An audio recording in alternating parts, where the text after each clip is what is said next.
because those chemicals and costly seeds will generate profits for the agribusiness. Cargill owns the biggest fertilizer company, which tripled its profits last year. Those chemical fertilizers are a major cause of climate change. 35% of climate change is related to industrial and globalized agriculture. The minister referred to the food miles and the emissions, to the energy intensity of industrial agriculture.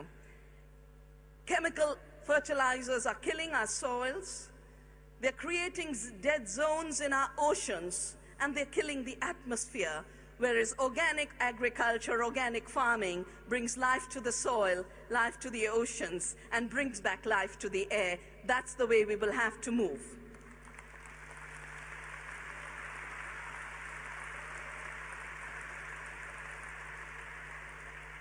I will not talk too much about the links between climate change and food security, because there's a series of workshops and sessions both at the Salone and at Terra Madre. Tomorrow at 12 in the Sala Ghiala at the Salone, on 25th at 1 p.m. in Room C in Terra Madre.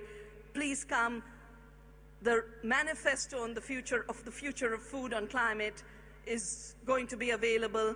It's the International Commission of the Future of Food, whose third manifesto this is, which in fact led to the idea and inspiration for a Terra Madre, because Carlo, who's a member of the commission, asked, how would we make this real?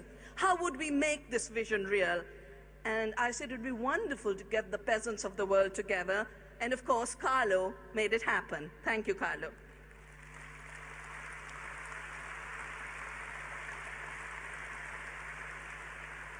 We are being repeatedly told that GMOs are the answer to the food crisis, to the climate crisis. I became a scientist because I was told as a little child of 5 years old, to do science is to know the truth. And I'm addicted to truth-seeking. And because of that, I want to tell you, GMOs do not produce more food. That's a lie. It's a scientific lie. GMOs are not a solution to the climate crisis. They'll make it worse, both by creating more industrial agriculture, as well as by patenting our seeds of resilience, of drought, of flood tolerance, of salt tolerance. This is a biopiracy, and we will be launching a campaign this winter against this biopiracy of our common defense to face climate change.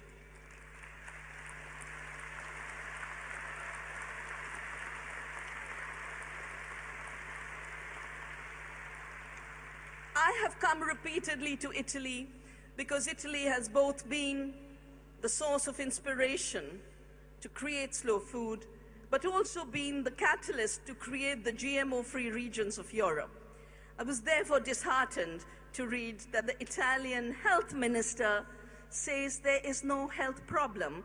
I would like to invite him to come and see how many of our goats and sheep and buffaloes have died grazing on BT cotton fields or eating oil cake made from cotton.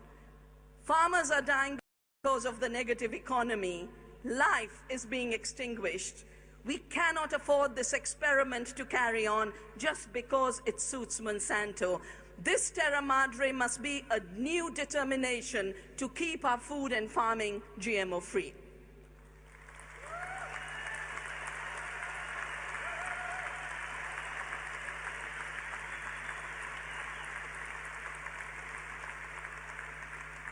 The globalized economy based on fictions, the globalized economy based on greed is failing us, is leading crisis to crisis. Terra Madre invites us to return to the earth, Terra, and Madre, earth as mother. All we have to do is once again remember how our mothers fed the world. Families during war, during scarcity, never thinking of how to take, always thinking how to give. It's that generosity and abundance of sharing, of caring, that we must rejuvenate. We can, we are the future. Let's make it happen. Thank you.